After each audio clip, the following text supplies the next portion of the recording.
Hello, Jane. Hello. I've known you for 30 years at least. Yeah, I think since the mid 90s for sure. Yeah. Right. I feel like were we at that audition together where we had to fake an orgasm for Adam Arkin? Oh Or God, am I no. making that up? No? No. It was a commercial for a California fruit. And it was we were all and yeah, and it was like there were a lot of us and we were quirky. Yeah. I remember an audition where I had to feed somebody Jello and they had to feed it to me. And then we got done with the audition and I remember feeling like this is not right. And then we like came into the we came into the lobby and the casting director was like pulling her hair out and going, I just want to apologize to everybody that has auditioned up until this point. I guess the person running the session had that bright idea. And then like what, people's fingers were in each other's mouths. You know what I mean? Like Oh, it's very hard to put a piece of Jello into somebody's mouth without putting your finger in their mouth. And I yes. remember just being like, oh, this is disgusting. But then I was like, well, national commercial. I forget what it was for, but maybe it was Got Milk or something. It was like a weird, like one of those commercials where you're like, this will play like crazy. I'll put my fingers in somebody's mouth. But then Of course, like you're not going to refuse in the moment. But I don't remember faking an orgasm. You're a pretty comic. I was a character comic. They probably No, didn't no, want no. to see. This was character. In fact, Okay. when I got everybody was quirky and I had left a temp job in the middle of the day to drive from like the valley like to Santa Monica. So I fought traffic the whole way. I had to pretend to have a doctor's appointment. I get there, don't know what the commercial is. Get there and they say they greet everybody and it was still close enough to the time that the Meg Ryan, Oh Harry yeah. Met Sally, that was a big thing was faking orgasms. Like, Yeah. so the joke was supposed to be that there's hot guys feeding you grapes and then you have to just act like you're in ecstasy. Uh, And I was like, I can't, I'm too self-conscious for this. And then, so I have to do it. I really wanted to leave, but I forced myself to do the audition. And there were like 8 people in the session. It was Adam Arkin, which I remember being like, this is exciting. Like he's a big director at the hmm time. Yeah. And then a bunch of other people. And then I did it and they all went, thank you. When you have actors fake an orgasm for an audition, even if they do it the shittiest you've ever seen, every single actor you go, thank you so much. That was awesome. That's what you do. Okay? Right. That's Right. that's my lesson to all people. Oh my God, people are so daft. What a horrible thing to do to an actor. You're like, and then they're like, okay, that's the end of my audition. Bye. So, okay, so I know you from stand up many years ago, but I'm sure your stand up preceded, well, not, you probably didn't start before, I don't know, No, 80s? you were doing stand up way ahead of me. Okay, okay. Yeah, I came out to Los Angeles initially um, for because I was doing sketch, and I did a lot of sketch. And I remember my manager at the time um, was very like kind of pushing me, like people tell you all the time you're funny. You should think about putting a 7 minutes together. Everybody's getting deals because that's all managers cared about back then. And I had a fear of stand up. Like I knew I wanted to do it, but I just thought this is the last frontier. I don't have the courage to do it. And then that was a manager I had to claw my way away from. He was a complete criminal and crazy. And but thankfully he got me out here. And that's the big part of my sobriety story actually. And uh, then I moved on to, and I feel very comfortable saying his name. I was agented for many years by Bruce Smith, who was a lovely man and treated me with lots of kindness and dignity. Um, Little did I know that stand-ups have so much contempt for sketch comedy and improv and those kind of people. And Bruce used to have, oh my God, any stand up who's listening to this is going to just die inside for me. He would have me host the showcases for Omnipop as my characters Can you only imagine how much those stand-ups hated my guts? Oh man. Yeah, like a Yeah. few of them to this day are still not nice to me. Like there's a couple of them that I run into, and they're still, even though I moved on to doing stand-up, not in characters, but as Jane, I can still feel like they hold it against me. Like, but lovely Andy Kindler was on his roster and just was so warm and so welcoming and so nice. He thought my characters were, that's Andy though, you know? So He wasn't nice. he wasn't judgmental of it all. He was like, "You're so cute. You do good characters." And then he would also started going, when we hang out, you're very, this is nice little pat on my back. He was like, "You're so funny. Why don't you put 7 minutes together? Why don't you put 3 minutes together and come to the Mingle?" There's this coffee bar in West Hollywood. And that's the very first place I did stand up in like 1996 at the Mingle. Now, were Um, you sober at that time? yes, Okay. I So got take sober. me back. Okay. You're from Iowa Yes. originally. I'm I have a weird childhood where we moved constantly when I was growing up, but I always tell people I'm from Iowa because that's where I spent the end of junior high and high school.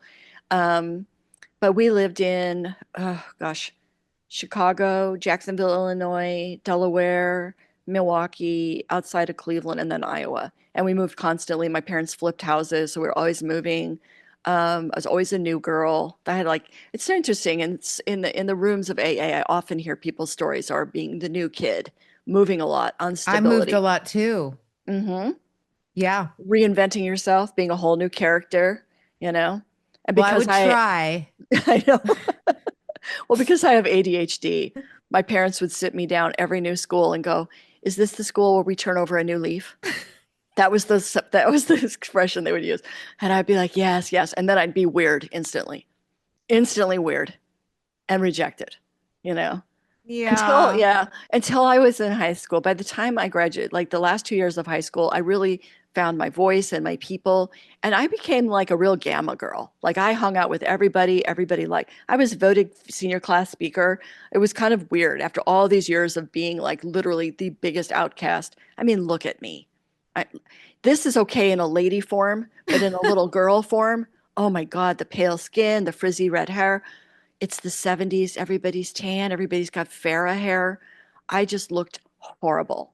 And then my mother was very classic. She loved like classic waspy, so her idea of a great outfit for junior high was like a kilt and a sweater and loafers. Like, oh my God, I just looked horrible. And I remember I was a new girl at one of the schools, and somebody was like, "Are you an Irish vampire?" Like people would ask me, like, because I'm so pale and I'm so weird looking, and I'd be like, "No, I'm not." So I yeah, always thought it was the height of fashion. Well, I didn't understand fashion, and my mom ordered clothes from me from the Sears catalog when I was little. And so I'd be wearing little polyester pantsuits with like little fake plastic flower buttons, and it was terrible. Then when I was in junior high, it was no better. I decided for school picture day that I would take a bandana and put it on my head like a little Russian peasant girl and tied it under my hair. And that is how like I could show you my yearbook picture.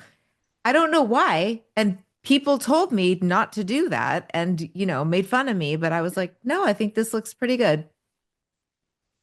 well, we got most of my clothes were my sister. I have an 18-month-old. She's 18 months older than me, sister. So most of my clothes were hand-me-downs because we were poor.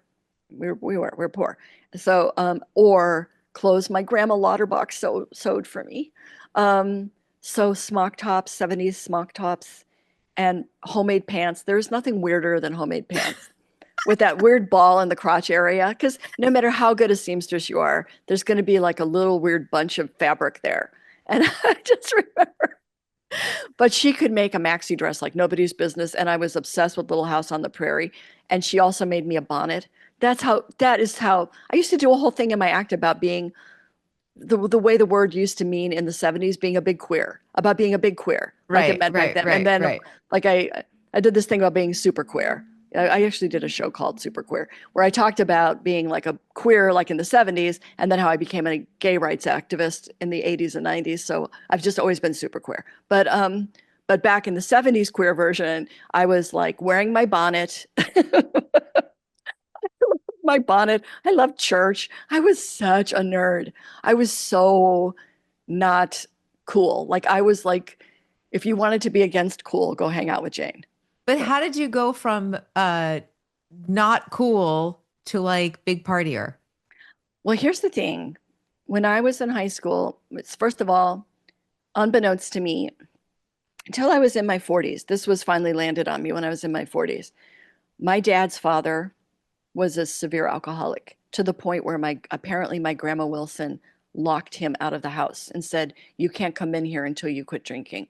He'd been away like he was a he worked on the Alaskan highway. He went away for big periods of time and helped build that and came back. And I don't know all the story, but and he was I don't feel like I got to hold secrets about this, but my grandpa Wilson was a violent, angry cuss.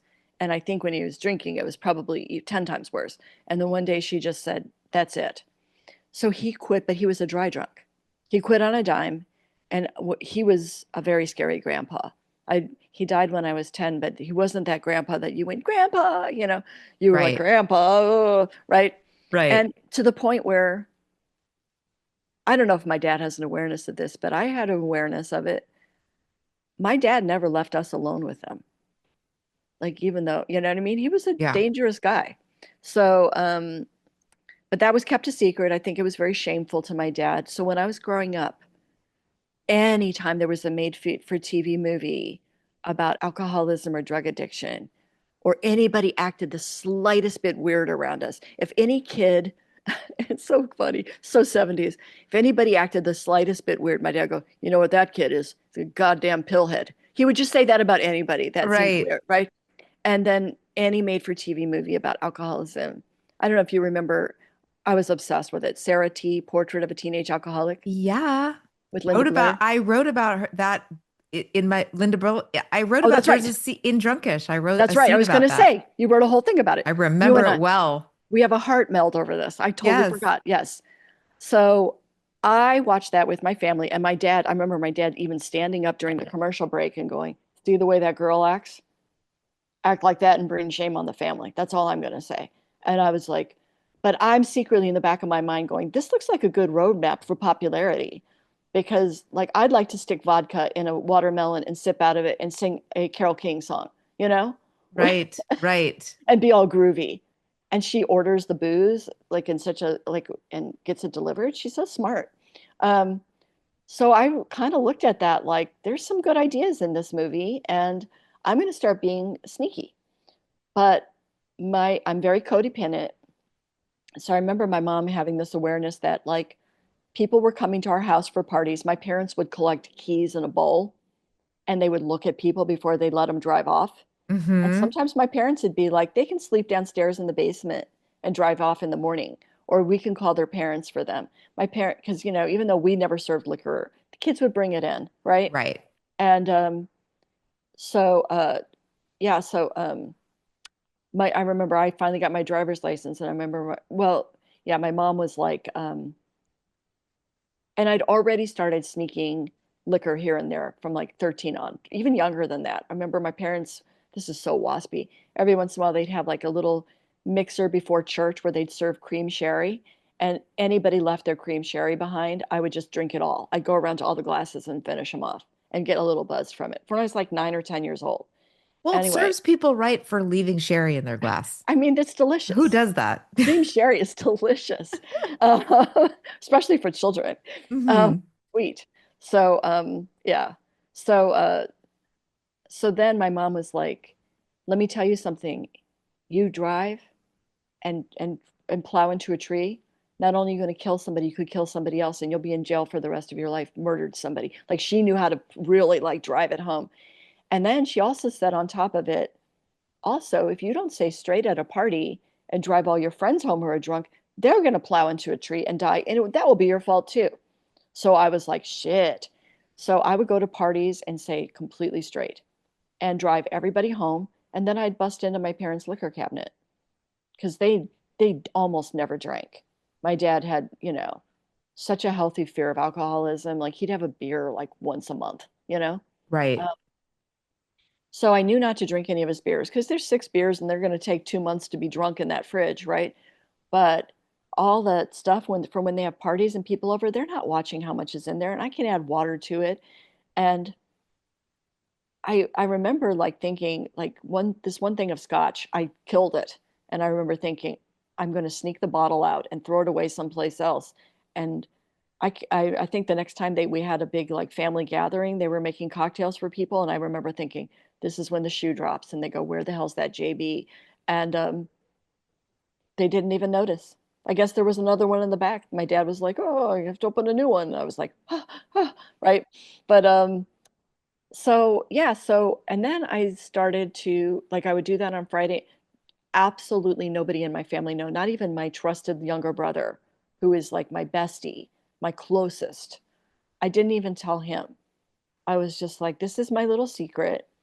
And I really started to dig getting drunk, but I did it all by myself all the way through high school.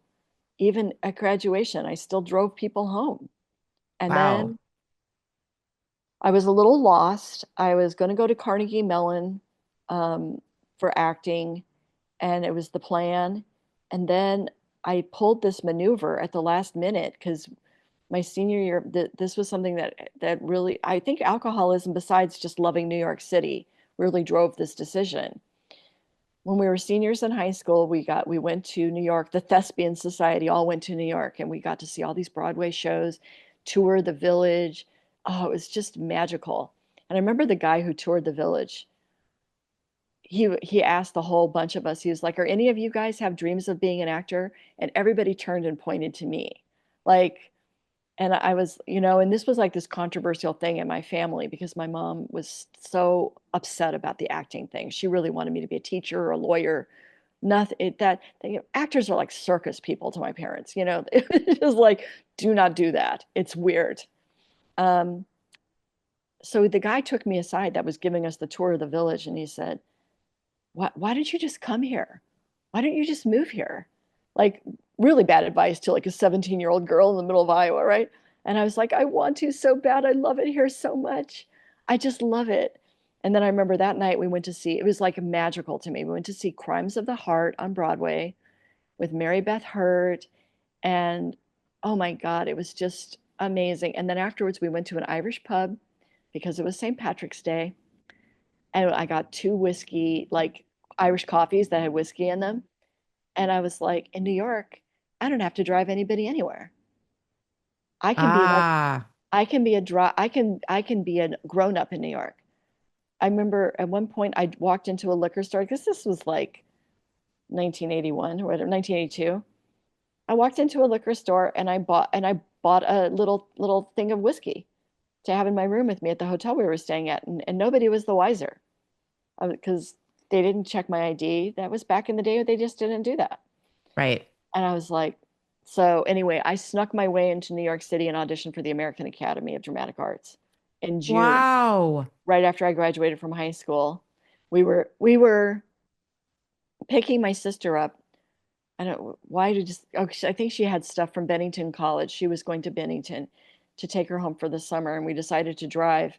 And I manipulated my parents into going into New York City and letting me audition. And I remember I don't know what I pulled to make that happen because and I remember my mom was so defeated because the director of the academy came down to see her and said, what do you think about your 18-year-old daughter from Iowa coming to the middle of New York City? And my mom was like, I don't know what to think of it.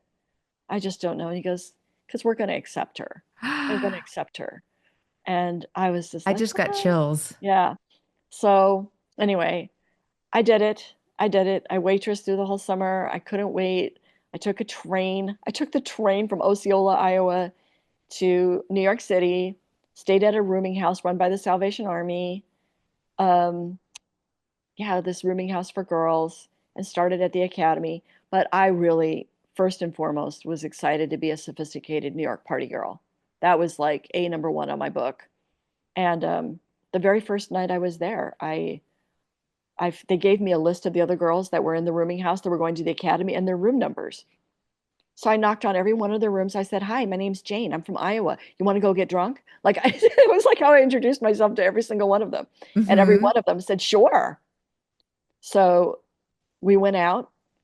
We hit like a bunch of bars, and then we bought a big old jug of wine and drank it in this girl's room. And I remember the little bathroom we that in the hallway that I shared with like four other girls. I plastered those walls with vomit. Like I was just like projectile vomited all over. And then I just passed out in my room. And the next morning I hear this little knock at the door. Are you going to clean up the bathroom? Whoever did this, I'm knocking on everybody's door, but I think it was you. And I was like, oh my God. So, Oh, but I learned my lesson, like try and get some control. It was like like all of us drinkers, it was a learning curve, right? How to right. drink, and you balance it with your food so you don't vomit. And I was a blackout drinker right out of the gates. I was a blackout drinker when I drank by myself in my parents' house. Like I remember my mom found me sleeping on the kitchen floor. And she was like, I was like, oh, I just got so tired from studying. I guess I, and everybody bought it. They were like, because I was a very type A personality and, had to get good grades, had to be the president of everything in high school and all that shit. So they were like, oh, yeah, she's just exhausted, not hungover and crazy. So, yeah, so I made So, great so friends. Yeah. yeah. So then you just continued to party, Hmm. functional. Yes. And it did, I mean, it really impacted how well I did at the academy. Because I know that they perceived my talent, and I made really good friends to this day. Some of my dearest friends in the entire, my best friend in the world, Cheryl and Johanna, and like, I mean, there's a whole list of them, but like my very best friend is a wonderful woman named Cheryl, and I miss her terribly. I wish it was weird because we lived in New York together, then we lived in LA together, and then she moved to Portland, and now she's in Florida because her husband's he's a pretty cool composer, and she directs films. And I mean, they're just like the coolest couple. But and she was my party girl with me. We loved to party together. But she could keep her shit tight, and I just couldn't. And I remember thinking, like, I got kicked out of the school. I got kicked out. You And did? yeah, and all my friends were like, you're such a good actor. That sucks. That sucks.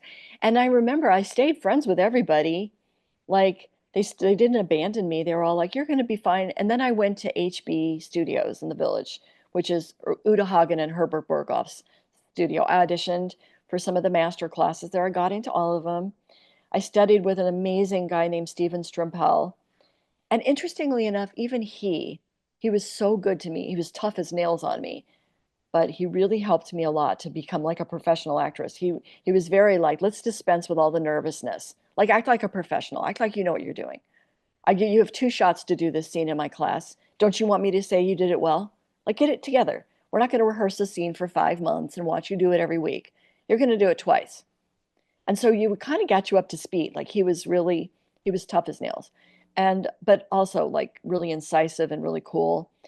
And I remember I was a little like I never, ever, ever acted drunk, but I certainly did rehearse and show up places really hungover with my acting. That was like my thing. When I did my ninth step, a couple of directors reminded me that rehearsing hungover is just as bad as probably being drunk on stage, And it was good for me to hear that because I had some grandiosity around it. I never waited tables drunk and I never acted drunk, right? But I I did. rem yeah, I would totally, if I had I had did gotten the, stand up drunk oh, I can, many times. mm, see, Remember the story I told you where I did some gig and the person who booked the gig, whose name I won't say, but she was sober, longtime sober person, and she said you can't ever come back because you were drunk. And I didn't, of all the times that I have been drunk, I was like, I'd probably had a couple of drinks, but in my mind, I mean, I watched the tape over when I was so mortified, but also watched the tape and I was like, I do not seem drunk. Like you should really see me drunk on stage. How dare you? how dare you? Yeah, I but could be so much more. she never booked me again. Yeah. Oh, wow.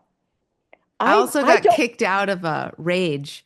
There was a Tuesday night show at Rage, and I did that show really drunk and got booed off stage and told not to come back for 6 months. oh, wow. Wow. But yet did not quit drinking till I was Yeah. 42. I didn't have a problem, Jane. It was just as some I accidentally got drunk sometimes. But so, okay, I have heard a lot though, not just you, of people saying like I did a lot of things hungover, but I didn't do them drunk. I guess like all it took was like even rehearsing one time with the scene partner drunk and the scene partner going, "Boy, you're really out of it, aren't you?" And that really freaked me out. So I took it really seriously. And also, waitressing was my money. Waitressing was my livelihood. And I was a mercenary waitress. I was a hustle and make a ton of money waitress. So I couldn't be drunk. At the end of the shift, however, You were a tell everybody it's my birthday waitress. yeah. Oh, I had so many manipulations as a waitress. Like I remember one time I had burnt my hand. I can't remember how I burnt my hand, but I had a bandage on my hand and the tips. Oh my God. I was like, I should wear a bandage every day. You know, it was like Jane. But I was the one, like I had a whole routine. Because you pull tips, and I worked at especially a couple of like very popular, very trendy, this Italian restaurant on the Upper West Side called Bazzini's that was like a real neighborhood joint, and also Trixie's, which was a huge party restaurant in the late 80s and early 90s.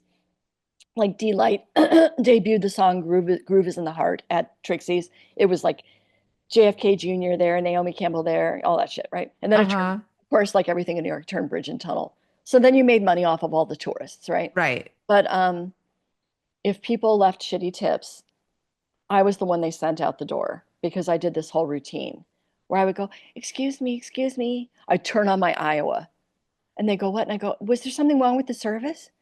And they go, "What? What? No." And then they turn to the person who paid the bill and they go, "What the fuck? You know, did you not?" Right. And I go, "Oh, no, no, no, it's okay. It's okay.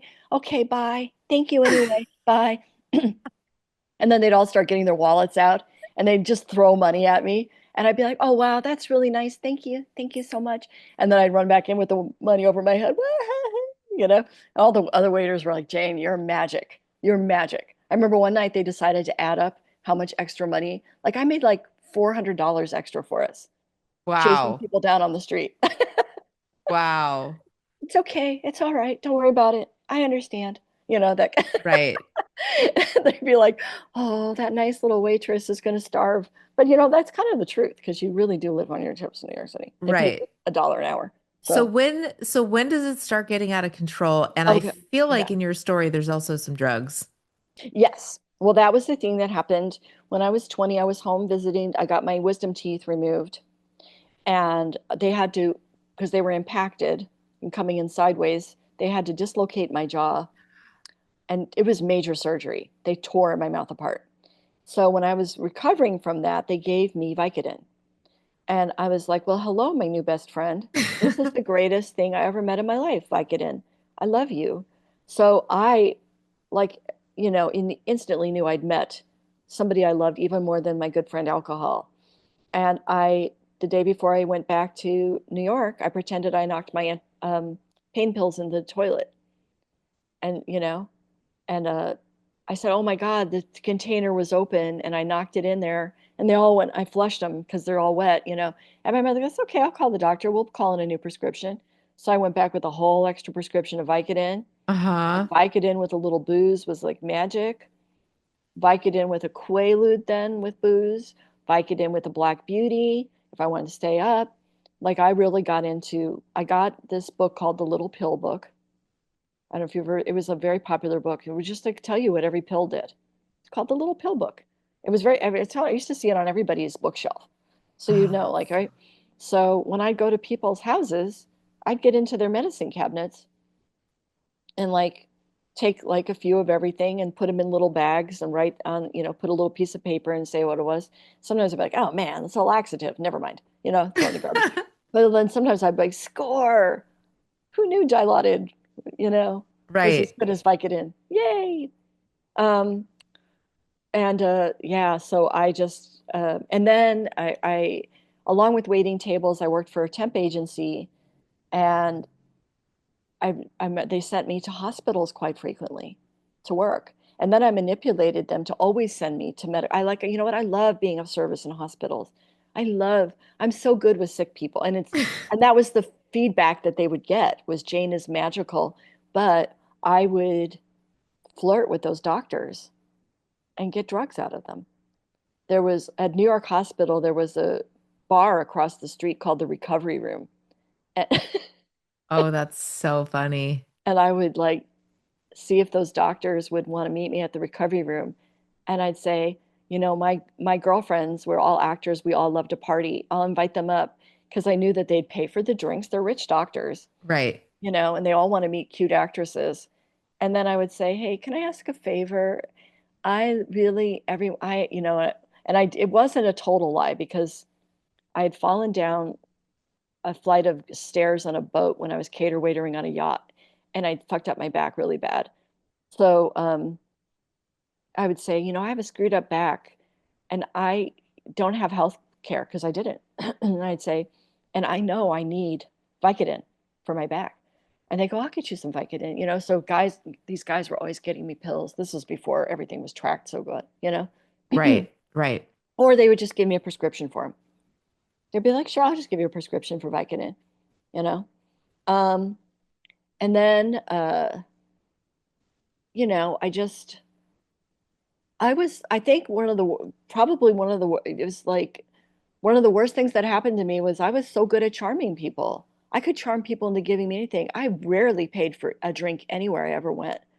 I would walk into bars, like I'd get done working and I'd be like, I don't want to spend my money on alcohol. I'm going to get this bartender to give me drinks. And I would walk into a bar and go, I start a party. Wherever I go, I start a party. And they go, really? And I go, why don't you give me a drink and you'll see? And they go, I'm going to give you a drink. And let's see if that goes. I start like sing-alongs. I'd start trivia games. Like, ye old Triple Inn, the Blarney Rocks, the Blarney Stones, all the like old drinky bars, that had like some Irish name to them. I would just Right. wander around and get drunk in them and invite other people to come join me. Or, you know, I Well, just have, Jane, this all sounds so good. Why yeah, would you ever quit? I know. And then, I mean, I was a blackout drinker out of the gates and I was wrecking every love relationship I was ever in. I could only be involved. In fact, the last guy I was very serious with, literally when he asked me out on a date, we were flirting with each other for a while. He got my number finally, and I said, "Hey," oh no, he turned to me because he's such a drunk too. He turned to me and he goes, "Hey, I want to ask you something. I really like to drink. Do you like to drink?" And I said, "I love to drink." Like we established it before we even started going out with each other. Like, let's be drunks together. We used to call each other Ironweed. That was our nickname for each other. How you doing, Ironweed? Remember that movie Ironweed with Meryl Streep and Jack Nicholson, where they're just Yes. two old drunks wandering around together? Yeah, that Yes. was that. Yeah. So anyway, Seems and funny when you're in your 20s, right? yes, but then I started to notice like, yeah, I was in this theater company, and the people in the theater company, like, there was a lot of people in that theater company that really liked to tie one on. I think it's something we all had in common, but a lot of talented people joined that company, and a lot of them didn't have a drinking problem, and invariably, it would get brought up about how much we partied too hard after shows at our fundraisers. I remember this really nice woman named Karen, who was part of the company. We were doing a debriefing after one of our fundraisers, and she was really emotional and really upset. And I was like, boy, what's up her butt? And she goes, I just have to say this. I'm going to get it off my chest. Who drinks 7 double martinis in the course of 2 hours at a fundraiser where we're trying to charm people into giving us money? You look like a crazy person. And she was talking about me. Yeah, yeah, because I loved my gin. That was my get down was a gin martini up with a bunch of olives in it, and make it a double. Why do I want to monkey around with calling the waiter over, right? So, so I was like, well, that's about me. And then everybody defended me rather than saying, yeah, Jane, that's a little fucked up. 7 in 2 hours, 7 double gin martinis. Like I could freaking drink. So there was little signs here and there, and I remember like it's so funny, like oh gosh, I don't know if this one celebrity is out, so I can't say it, but a pretty popular celebrity who's been sober forever, who went to the academy with me. He was behind me, but he ran lights and sound. He's like really, really popular actor now. But he's been sober for longer. He's been sober. I think he's probably come up on 40 years now.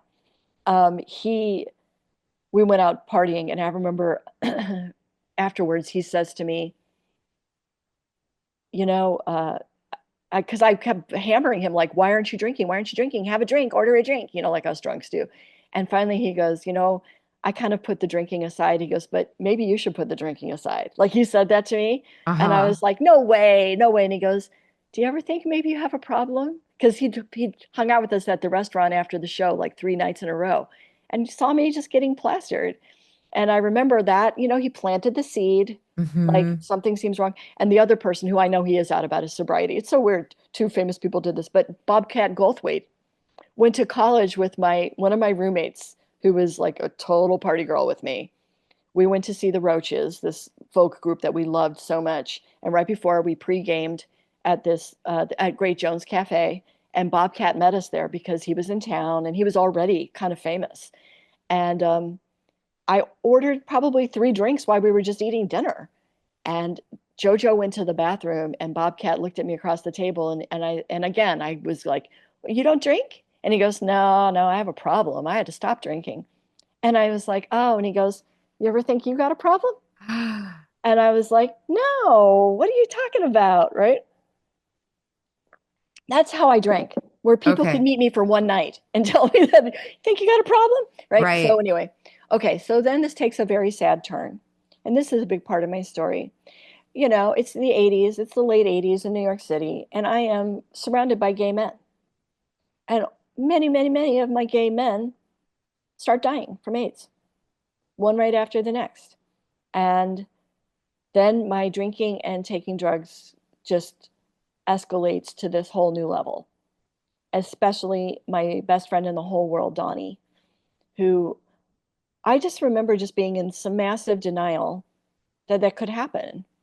And then I got a call. He was in the hospital with Kaposi sarcoma and pneumonia. And oh, his family would never listen to this in a million years, and why would they care anyway? They abandoned him. They abandoned him. They did. They didn't want him coming home. They didn't want to come up and help caretake him. So there I am, like 26 years old, 25, 26 years old. I'm his power of attorney, making his medical decisions because he starts to get dementia. He gets hospitalized over and over again. The last year he was alive, he was in the hospital more than he was out of the hospital. So my life was, I go to work or rehearsal, and then I end my day with Donnie in the hospital. And then I go, as soon as he falls asleep, I go to a bar and I get plastered or high or plastered or both. And then I do it all over again. And and then I'm starting to drink during the day. I'm starting to drink on my lunch. He even notices, like, sometimes he's like, are you a little lit, Jane?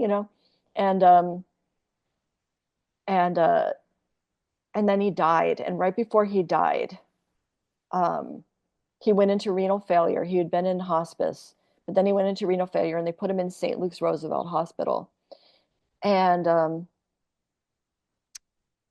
the night before he died, he was like, I remember it was like so emotional because this really good friend, there was like a trio of us that took care of everything. Grady, this guy named Chris, this guy named Grady, and I. And Chris and I called Donnie's family. It was Chris's idea. I'm so glad he pushed for this. He said, we have to call them and tell them he's going to die and you should get up here if you want to see your son. And they all came. They did. They all came. I'm so glad we did that because Donnie was like an amazing human being. He was like the funniest, sweetest, the most talented. I still will never get over the fact that he's not on this earth. He was just so special. And like the edgiest sense of humor. He would have destroyed in acting. He would have already won an Academy Award by now. He was just amazing. Anyway, uh, so yeah, so they came up and it was all this emotion going on and all this craziness because we were like, it's any minute now. His kidneys are shutting down. They're talking about amputating his legs because his legs are disintegrating. I mean, it was just like, right?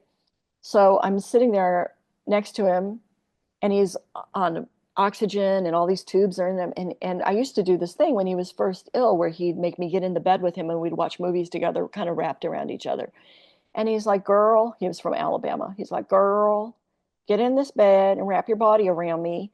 And I was like, Donnie, there's so many tubes. I can't. And he was like, you just gotta move shit out of the way and get in this bed. I got shit I gotta tell you. And I was like, okay. And then he goes, I got to tell you a bunch of stuff and you got to remember it. You got to remember all of it. And that, you know, like, and he was like, you got to fight hard for queers because we're dying. He goes, you just finally started to get your damn voice, because he was really mad at me for not being an activist for the longest time, for being such a party girl. And before he got sick, he really challenged me about that, and he really changed my life. He's like very responsible for how much of an activist I am, like an out there in the streets activist, right? Because he got me to join ACT UP and Queer Nation and do all these, you know, pour blood over our heads outside the CDC, like crazy shit, right? Um, anyway, so he was the first thing he said was, "Don't stop fighting hard for queers. Fight hard for queers. Don't you have a voice? You know, you can be magical." And I was like, "Okay."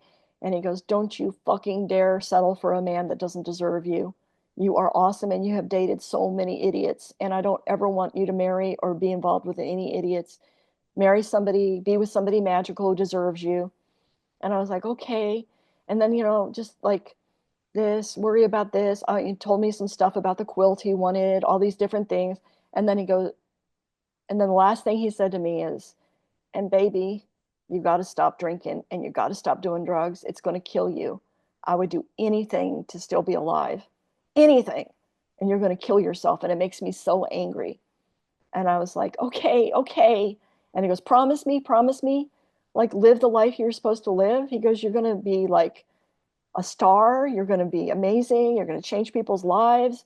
And he goes, "But you can't do that if you kill yourself." And I was like, "Okay." And then like the next morning he died. He died. And it was it was so like surreal. And you know, this is like, I sometimes I have regrets about this still, but literally that next morning I was flying out for my 10th high school reunion, and my mom had bought the plane ticket for me, and I was trying to cancel it because I was like, I think I should go back to the hospital. And my mom was like yelling at me, "No, we that's a non-refundable ticket. Get on that plane." And Grady and Chris were like, "Go to your reunion. You don't want to see him like this. This we don't want you to see him like this. They're just going to zip him up and take him away." And I was like, "Okay." So I like, oh my God, as much as I wanted to like stop drinking and drugging, I acted like a crazy person at that reunion. I was so like so drunk and so inappropriate. Like everybody that had ever been mean to me ever in junior high and high school got a Got an earful. well, I mean, but in my like Jane way, where people were Uh-huh. like, a few people were like, "You were fucking fabulous at that reunion," but I was like, "Oh my God, I was crazy."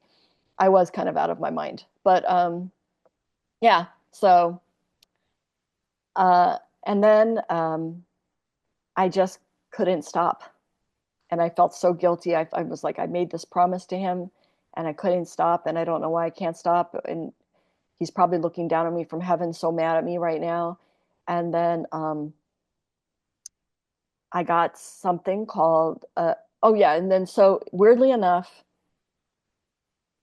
the one thing that really did stick with me, I was like, well, despite the fact that I can't stop drinking and using so much, he really did instill in me how much he was going to regret leaving this earth and not making his splash as an entertainer. And so I have to get more focused and driven. I've got to get my shit together. So I started doing sketch comedy with this little troupe down in the village. And after all these years of like Shakespeare, bus and truck tours, children's theater, running this theater company that I was a part, doing sketches, what got me signed across the board with everybody. Like, Oh, wow. yeah, Dennis Leary and Ted Demme produced this sketch show that I wrote a bunch of sketches for, and then I started acting in them, and it got all this attention, and it got me signed and on the fast track. And then, but it just as it was weird. I always describe it as my career was going like this, my health was going like down. So nobody knew how I almost had completely stopped eating. I had to drink around the clock to not shake. And then the fall of 1993, because he died in the summer of 92. The fall of 1993, when this manager I'd signed with started ruminating about flying me out to Los Angeles for showcase out in Los Angeles, I started to have esophageal bleeding. And I ended up in the emergency room, and they would tell me, if you drink anymore, you're going to die. You're going to blow out your esophagus and you'll bleed to death in your house. And I would be okay for a couple of days, and then I just couldn't stop it. And I would do my drugs, and by that point, I was leading this complete double life. I had dealers up in Harlem that I would go get my stuff from, and nobody knew. Like nobody knew.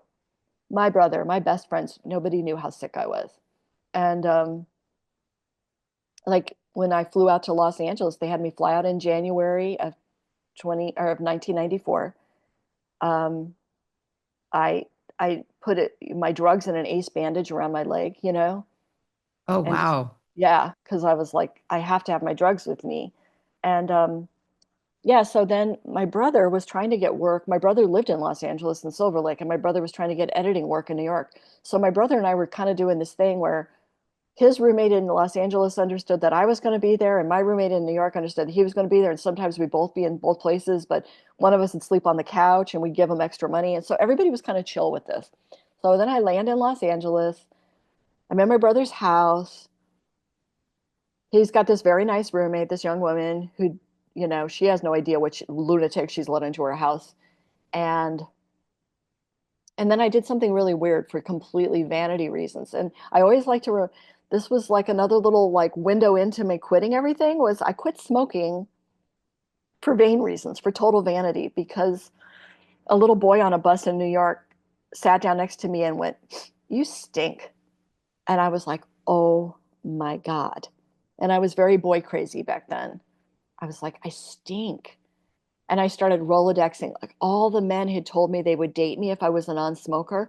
I thought they were worried about my health. What they were trying to do is tell me, "You stink." So then I was like, I'm going to try and quit smoking. I'm turning 30. I should try and quit smoking. So I had been off cigarettes, weirdly enough, with all my drinking and drugging since December, a couple days before Christmas of 1993. So anyway, I get flown out. I'm showcasing at the Improv, doing my little characters with this other girl who's also in the same manager's posse. And Penny Arcade, I don't know if you remember Penny Arcade. She was, oh my God, she was put with us too. She's like a revered performance artist in New York City. She got signed with this manager too and put with us, put with me, this like crazy little daffy alcoholic, and this other young girl who was like kind of like had a lot of heat on her.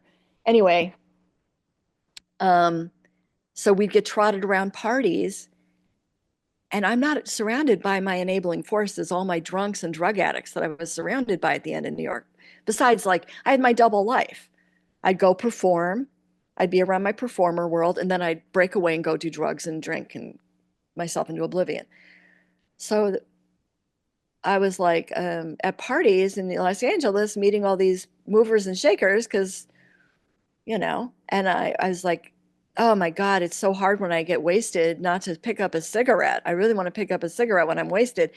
And the look on people's faces. And I remember this one woman at a party, she was probably a casting person, goes, "Well, why don't you just not get wasted? Okay. All right. Nice to meet you." Like, it's just like, so, the wheels are clicking. Like, there's something wrong with me.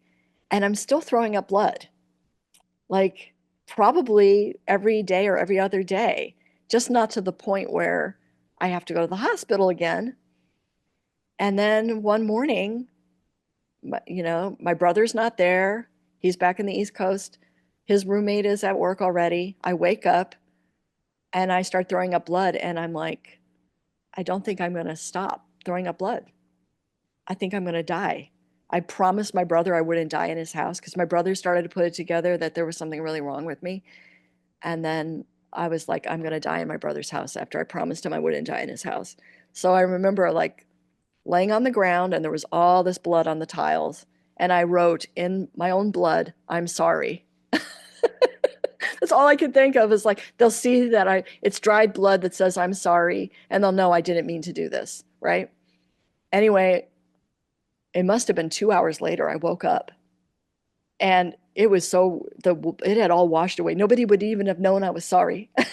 so, so I came to and I was like, should I go to the emergency room? I don't have anybody take me to the emergency room. I remember I took a sip of water and it stayed down. I was like, I think I'm okay. And then I cleaned up the bathroom, did my routine I always did after one of these throwing up episodes. I would put all this ice in the sink. And, I used to blow out all my blood vessels in my face. So I'd have to put my face in ice and water, come up, pancake makeup to cover up how crazy my face looked. But instead, I came up from putting my face in the water and I looked at myself. I mean, it sounds like something out of a movie. I looked at my face in the mirror and I said, is this the day you're going to get sober, Jane? Is this the day you get sober? And I just stood there staring at myself. And then I was like, oh, if you get sober, Jane, and I'm like thinking this in my head, you can never drink again. You can never, ever drink again, because that would be more embarrassing than the fact that it's gotten this bad, would be as if you started drinking again after you told everybody you were sober or went to those meetings and then started. That would be so shameful, right? I was like, so I made myself some coffee. I made myself a piece of toast. I sat on his couch, and then all the way till like 5 or 6 at night, I watched the sun go down and then just negotiating with myself. No TV on, no nothing. I just sat there negotiating with myself for a whole day. And I was like, I'm going to do it. I'm going to do it. I'm going to do this. And then I got the phone book out and called Alcoholics Anonymous. I looked up Alcoholics Anonymous and called and I said, hey, I'm ready to join. And this woman from central office goes, good for you. That's nice. Okay, have a good life, And Uh-huh. and I'm like, wait, where do I go? Where do I go? And she goes, well, where are you? And I tell her, I had to go outside and look at the address again, look Uh-huh. at the street again. I was like, I can't remember. I'm looking for mail to see somewhere on Berkeley Street in Silver Lake, Echo Park. She goes, okay, yeah. And then she looks up, and I don't know why she told me this. There's a ton of meetings in Silver Lake, but she advised that I get on a bus and go across Sunset that moves into Santa Monica and go to Fairfax and Fountain. And she tells me there's a meeting there at noon every single day. So I'm like, okay. So I just went there the next day, and I went every day. I just started going every day, but I did not talk to a single person. I remember I looked around. I kept looking around, like, is there a pamphlet somewhere? Is there somebody here who's in charge? And I couldn't understand a secretary was in charge. I couldn't understand how it worked. I really do think this is actually a deficit in AA. I think it's very scary if you don't come in like with a rehab and a van where there's people going to like introduce you. So I sat in the way back, and I remember the meetings, they would have everybody go around and say their names. And I was like, oh, I'm not ready for that. So every single day, I would do this little dance where I'd get up and move so I didn't have to say Jane Alcoholic out loud. And I I didn't get get my, it. yeah, I didn't get my 30-day chip. I did not get my 60-day chip. I didn't get my 90-day chip. I always tell my newcomers, don't do what I did. I always joke around. I was writing a book in my head called Don't Do It Like Jane Did It. Uh-huh. But but then I had a weird experience because this is a weird thing. I went to 365 meetings in 365 days. I went to a Wow. meeting every day, including a few months in, I got flown to New York to shoot a film, and I found meetings in New York. I just went every day. But I did not say a peep or talk to a single human being at those meetings till I was 6 months sober. And then I was sitting there and they were doing who's got 30 days, who's got 60 days, 90 days. And I had this weird kind of like out of body experience. They said, who's got 6 months? And my arm went up and I was like, stop it, arm. What are you doing, arm? Don't do that. Don't. And then they were like, come on up. And I was like, fuck, what have I done? What have I done? And I'm standing in this little line at a microphone, and there was like 3 people ahead of me, and they were like, alcoholic, alcoholic, right? And then I was like, Jane, alcoholic. And I was just like crying so hard. And then Oh. and then I was like, I knew this was going to happen. Damn it. And then I went and sat down, like put my head down. And I sat in the back row. And then there was like a break. It was one of those long meetings where there was a break, and this woman comes up to me and she's like, "Oh my God, do you need a friend? You want to make friends?" And I'm like, "Yeah. I don't know how we do this." She goes, "I see you here a lot." I go, "I come every day." And she was like, "Let's be friends." And then like all these nice women like started, you know, driving me to the meetings, driving me home from the meetings. I took the bus there, took the bus home. It was like a mile walk from Sunset up to my brother's house. And I did that. And they were so nice. I couldn't get over how nice everybody was, but I was still like, did have that mindset of like, oh, I don't know if I want to be part of this crowd. This is weird. It's very weird, and I don't know if I want to be one of you. And I had a lot of grandiosity. I did. I think in the way back recesses of my mind, even though I'd made that compact with myself, I'm going to do this, I'm doing it. Maybe there was a big part of me that was like, why don't I get stabilized and become a classy lady drunk again? And then two things kind of happened simultaneously. I started to face reality about the fact that I'd never been a classy lady drunk. I was a blackout drinker out of the gates. Right. That had never existed. And this is actually a pretty nice group of people. They're super duper nice to me. And I've been sober for 31 years now, but I'm not like somebody who's like the queen of the meeting. I splash myself around. I quite often when I share at my birthdays, at least somebody comes up to me, at least one person comes up to me and goes, "How come I've never seen you before or heard from you before?" I'm like, "Because I almost never share." And it's true. I like speaker meetings where there's no sharing. And my first sponsor, who God rest her soul, is no longer with us. She used to say, what was the character defect is like self-centered fear, self-centered fear. That was my thing. That's the reason I don't share. Not because I'm being so magnanimous or so shy and quiet. She said no. So I still have her voice in my head sometimes when I'm at a meeting where there's actual sharing allowed. And I'm like, when was the last time you shared, Jane? At least a couple times a year, share. Her ideal was that I would share once a month. So yeah, I was sponsored really nicely. At first, I was not sponsored well. Not that she was a bad person, but she was like a girlfriend that liked to talk about boys with me, and we never talked about recovery at all.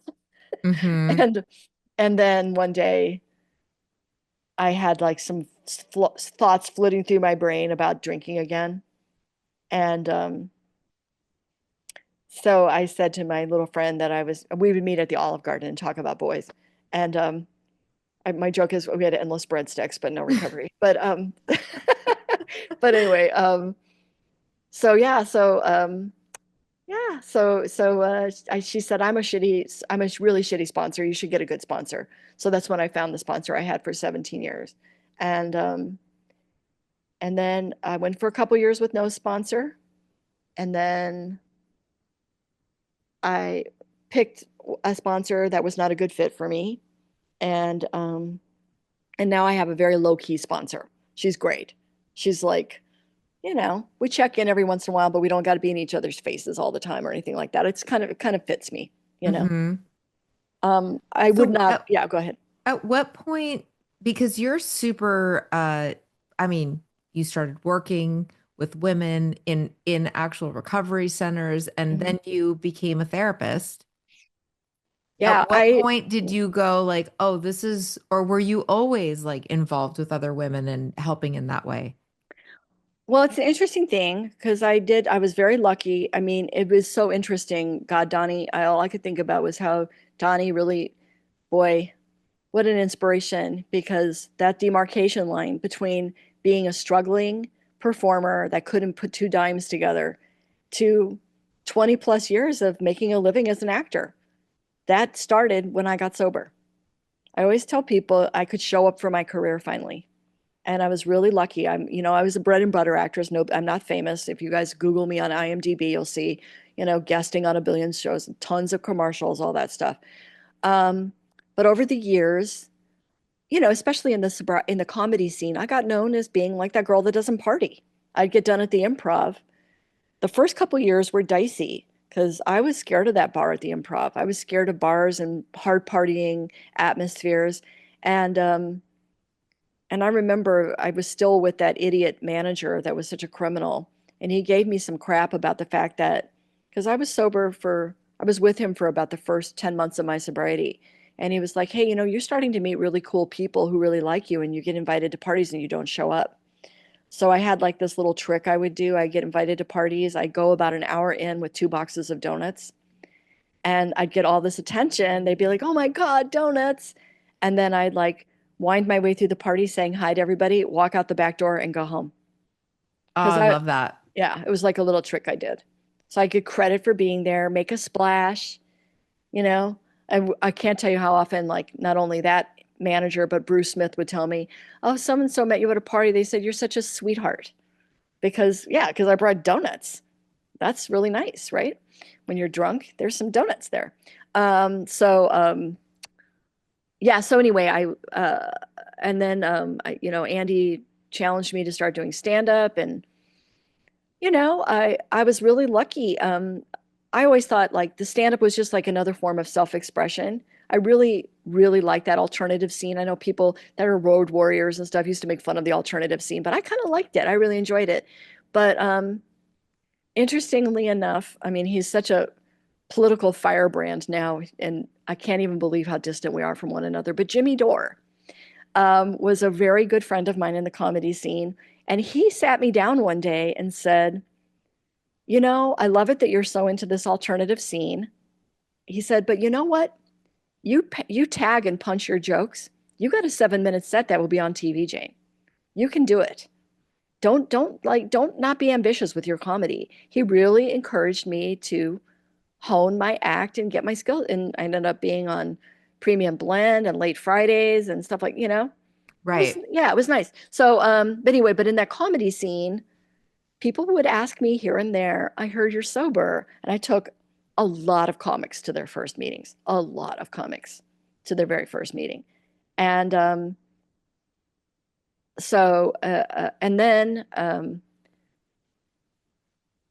a dear comic friend of mine's sister who was also in recovery, she had a long-term recovery, and then she faltered and fell off. I mean, like a couple of decades, and she relapsed. And she reached out to me. She'd been sort of like in a rehab in a far-flung location, and she was really freaked out. And so I was like, "Hey, do you want to get back into Los Angeles? I'll help you. I'll help you get maybe we can find you a room to rent." And that's how I found out about sober livings. I was like, "Hey, guess what? There's this thing called sober livings." It's like 2010, right? And so I researched them. And weirdly enough, I found the sober living. That's the sober living I utilize all the time now with my clients and everything. But I got her in there. And I weirdly enough, the woman who was managing at that point was somebody who's like works at Cry Help, where I've been working for a long time. Anyway, my ex-husband was like, at that point, we had just moved into, um, we were kind of in the West Valley, and he was driving past Pierce College, and he'd seen some sign about addiction studies at Pierce College. And he goes, "Do you ever think that maybe you should take classes like that? That maybe you got some magic and could help some people if you did like addiction classes?" And I was like, "I don't know. That's a good idea." So I went and took one class, and I just loved it. And then I just kept, because I was still an actor, and I just kept taking a little class here, a little class there. And over a couple years, I racked up all the classes you need to be a KDAC, which is the licensure for being a drug and alcohol counselor. And the guy who was in charge of the program at Pierce, the wonderful Alan Glass, I can't speak highly enough of him. He's amazing. He was like, he always called me Ms. Wilson. You go, "Ms. Wilson, um, what are you going to do now? It's time for you to do your practicum. It's time for you to do your internship somewhere. There's no more classes for you to take except for that." And I was like, okay. And the guy who taught group counseling was the grief and spirituality counselor at Cry Help. His name's Marco Pardo. And another very cool, really like a huge mentor to me, very incredible human being. And I thought, wherever Marco works, that's where I want to work. So he got me in at Cry Help as an intern there, and I gave them a couple semesters of my life for free. Hope Cry Help remembers that someday. But but and then when I finished my internships and I took my test and everything, Cry Help was like, "We'd like to hire you." And I was so funny. I was so like, somebody wants to hire me to do this work. I didn't even ask them how much they would pay me. Like I didn't even ask them. And then I said yes. And I said to my then husband, I said yes to this job. And he was like, "Are you an actor anymore?" And I said, "I think I can do commercials, but I can't do TV shows and films. That's not fair to those agents." So I just kind of stopped doing that. I mean, I think I've shot maybe like a little one day shoot on a movie and a couple of TV shows, and I've shot several commercials in the last 10 years. Because that's like you just have to take off a day or do it on your day off or whatever. But I mostly like quit acting. It'll always be there for me. I pay my dues and, I feel Mm-hmm. like, and now that I got, so anyway, Alan Glass was like, "Well, you're not just going to stop at getting a KDAC, are you? Why don't you get," he was like, he was so generous. He thought I had a bachelor's degree. I was like, "You don't realize how dumb I am. You really don't realize how uneducated I am." I'm like, "I don't have anything. I don't even have a certificate from an acting school. I got kicked out of there." And he was like, he was so sweet though. He goes, pardon me, my throat. He was like, if you don't get your master's degree, how can you come teach it? How can I hire you to be a teacher at Pierce if you don't get your master's degree? And I was like, "Oh, what a nice thing to say." He's like, "I mean it." So he never let up on me. I'm sorry, I got a frog in my throat. And so right after I got my KDAC, I got my certification. When I was at Pierce, I'd met Candy Finnegan, who does intervention. Mm-hmm. She came to do interventions with our class. She's real good friends with Alan.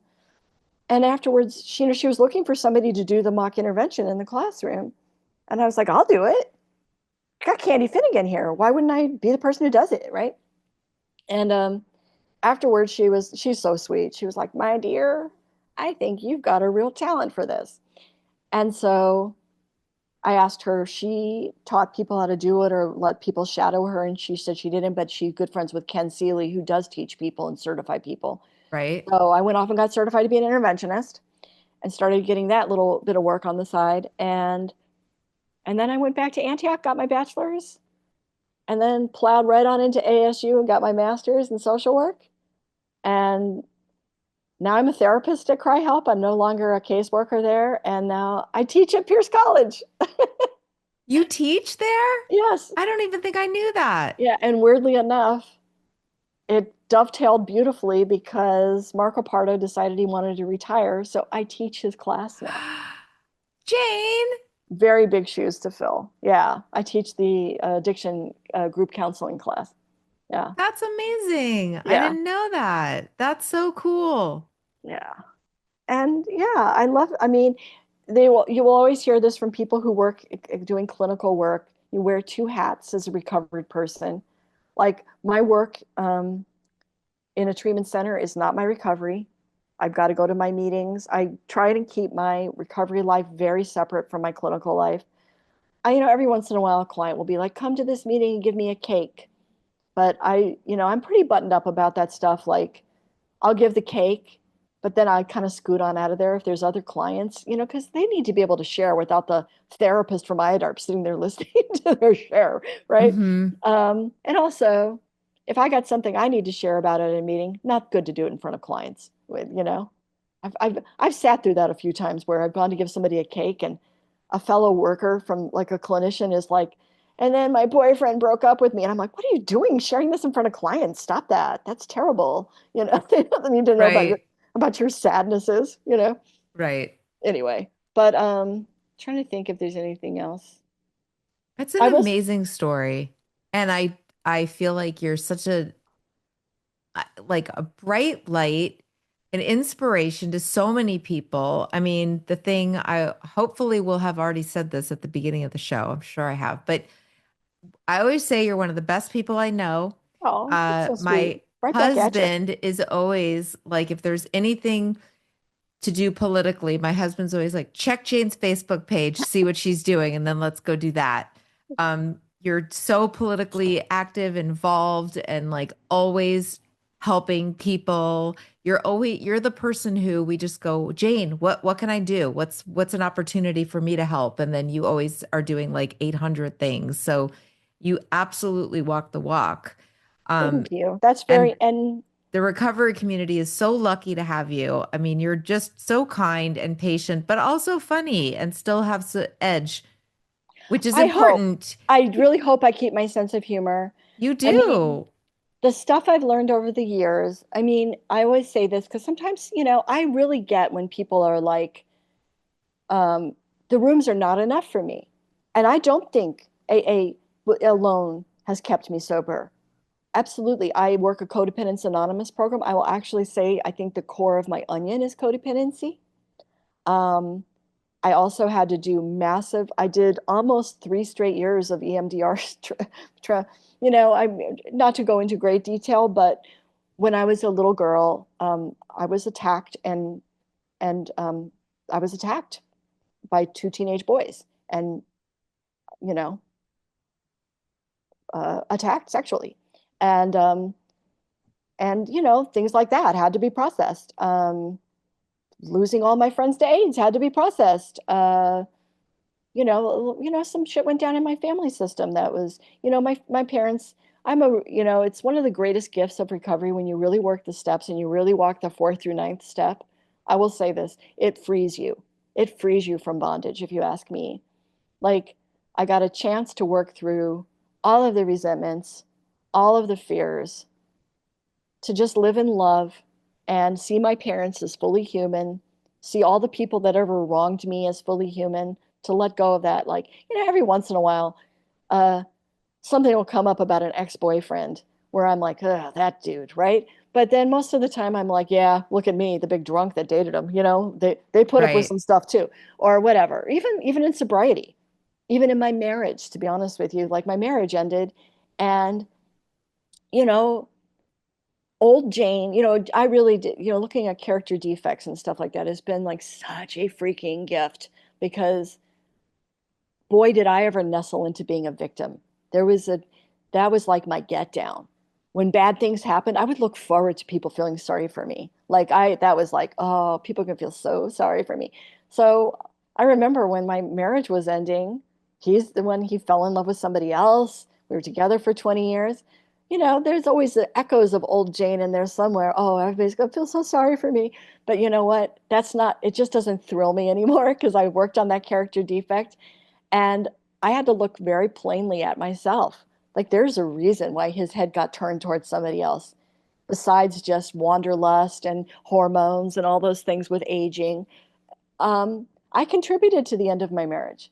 There was some stuff I didn't do right, and I had to take responsibility for it. So I did a fourth step with my husband where I made amends to him for everything I did wrong and cleaned up my side of the street and did it with no expectations of him apologizing back.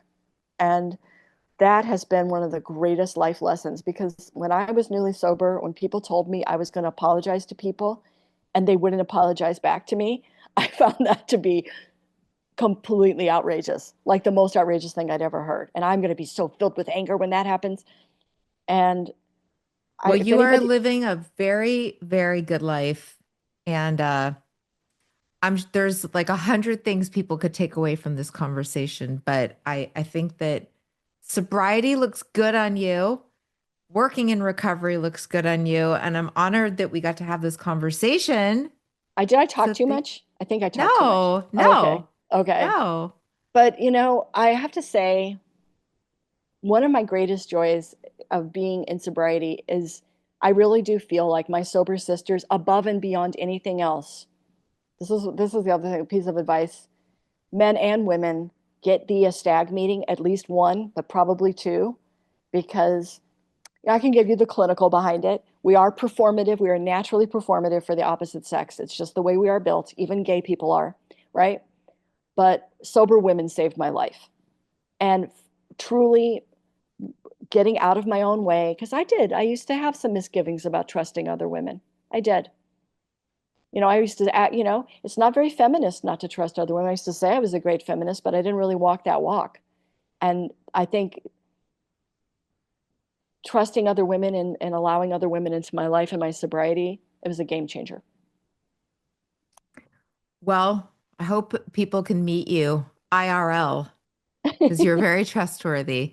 Anyway, thank you so much, Jane. Thanks for coming on. And thanks everybody for listening. And I will see you next week. Bye. Bye. Oh, wait, where do we find you? If we want to follow you on the Instagram, Oh, I'm Jane Edith Wilson on Instagram, on what is it? Blue Blue Sky? Sky, Yeah. Threads. And Threads. And Jane in Recovery is my website.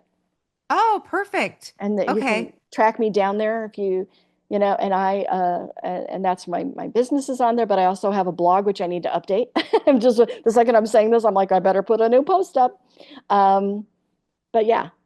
Okay. Wonderful. All right. Talk to everybody next week. Bye.